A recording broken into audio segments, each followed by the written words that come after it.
they were the prophets of Israel were all falsely prophesying.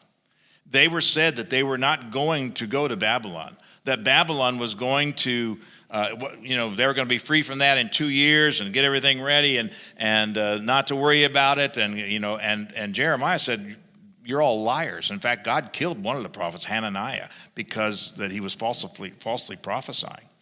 But you know what happened? Jeremiah said, here's the word of the Lord. You may go to Babylon, but Babylon is not going to overcome you. God will bless you in Babylon. And I feel like a little of that's in that word that I just gave you. That I don't know what's going to happen in this country, but don't you worry about it. God has your back. Even in Babylon, God will take care of you. Okay. But the Israelites had the same problem. And for years and years and years, they kept crying out. And we have a problem, and there doesn't seem to be any way. And I wanted to begin with, in the book of Isaiah, chapter 7, verse 13. And Isaiah said, hear now, ye house of David. Is it not enough that you try the patience of men? Will you also try the patience of God? People were complaining. They're tired of it. So God says, I'm going to make a way. I'm going to give you a sign. There's going to be a virgin. Well, she'll have a child. She's going to be pregnant, and then she's going to give birth to its son, and you're going to name him God with us. God with us, Emmanuel. You weary God with all your complaining, so he's going to give you a sign. And you know what this sign is? It's an impossible sign. There's no way that a virgin's going to have a child, right? Because by definition, then she's not a virgin. Not possible. What kind of a way is that, right? I mean, how can that even be a word from the Lord? Can I tell you something about God's words? The more impossible they are, the more likely it's true. Because if you could have thought of it, then God didn't need to tell you.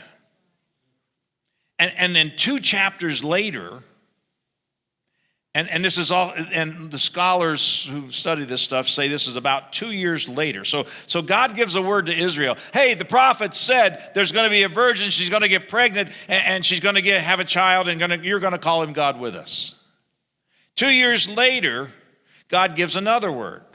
Now, this word doesn't seem any more possible than the first one, does it?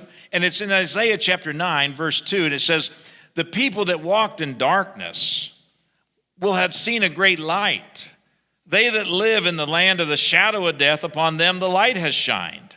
For unto us a child is born, unto us a son is given, and the government shall be upon his shoulders, and his name shall be called Wonderful, Counselor, the Mighty God, the Everlasting Father, the Prince of Peace. And of the increase of his government. And I'm gotten ahead of myself. Of the increase of his government, peace there will be no end upon the throne of David and upon his kingdom, to order it and to establish it with judgment and with justice from now even forever. So do you get that? So there's going to be this child that's going to be born. He's going to be a great prince, a king most likely. That's good. But listen to his names. He's going to be called Everlasting Father. Well, wait a minute. All men die. His name is going to be Almighty God. He's going to sit on the throne of David. He's going to be an heir of David who's going to live forever. He's going to be the Prince of Peace. He's going to be a counselor. He's going to be wise like Solomon. He's going to be a great leader.